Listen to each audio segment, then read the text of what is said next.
A economia melhorou ou piorou? Enquanto os esforços para diminuir a inflação e amenizar a situação fiscal estiveram nos holofotes aqui no Brasil em 2023, 2024 começa com novos desafios. Entre eles, ainda as contas públicas no vermelho, mas um crescimento possivelmente mais modesto também entra no radar. O Invest.com Brasil conversou com especialistas que apontaram 5 pontos de atenção para a economia brasileira nesse ano. Antes, confere o QR Code na sua tela para aproveitar a promoção especial do Investing Pro por tempo limitado, com desconto de até 50%.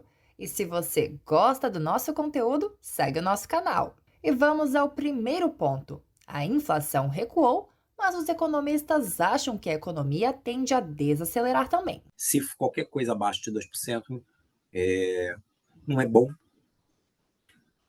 mas também não é ruim. De novo, o que deixa difícil a gestão, não é que a gestão de ativos, entendeu? Para alguns economistas, isso é um reflexo da política monetária. Mesmo que seja fácil falar depois, né, que aconteceu, mas eu ainda acho que o Copom exagerou um pouco na alta, tanto na subida quanto na permanência, né, no tempo em que a Selic ficou sem cair, né? Eu sei que Banco Central tem que pecar por excesso, que vamos dizer, é a Convenção Mundial sobre o Banco Central, é assim, né? Mas eu acho que a evolução da economia mundial e da economia local contemplavam o início do ciclo de queda, né, mais cedo. Outro ponto de atenção é a situação fiscal. Mesmo com a reforma tributária e os esforços para elevar a arrecadação, o mercado enxerga com um certo ceticismo a meta do governo de zerar o déficit fiscal.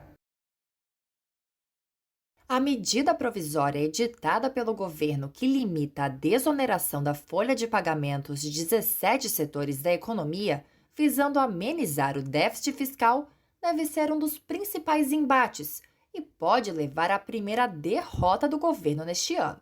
Outro ponto de atenção é o ciclo de cortes nos juros, que tende a continuar. Mas os economistas divergem se o Comitê de Política Monetária, o Copom do Banco Central, pode, ou se ele deve, acelerar esse ritmo.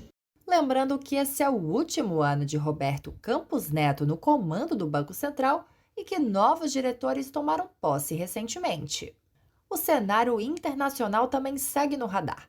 A economia global passou por um período difícil, com ciclos de apertos monetários diante da alta inflação, mas a expectativa é de que muitos países possam começar a pensar em cortes, incluindo os Estados Unidos. E essa mudança impacta as expectativas para os riscos de recessão, segundo o analista do Invest.com, Thomas Monteiro. Em 2024, a gente tinha uma projeção de recessão muito maior antes desse pivot, e agora a gente espera que as coisas mudem um pouco essa perspectiva, né? De fato, a gente já tem visto setores importantes da economia americana já se adiantando a isso, como, por exemplo, o setor imobiliário, o real estate, que veio na esteira de um 2022 e um 2023 também quase inteiro muito ruim, e já começou a se recuperar na expectativa de que os juros melhorem, né?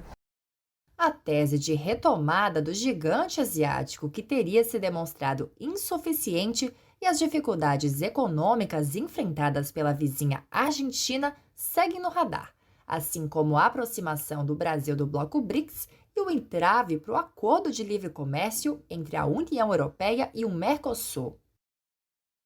Além disso, as eleições municipais podem reacender a polarização política e levar a entraves maiores entre o executivo e o legislativo.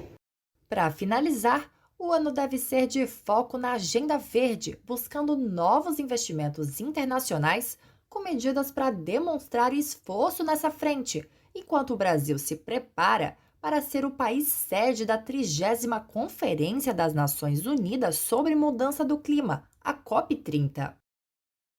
E você, acha que qual deve ser o ponto de atenção para a economia brasileira deste ano? Responde para a gente aqui nos comentários. Por hoje eu vou ficando por aqui e até a próxima!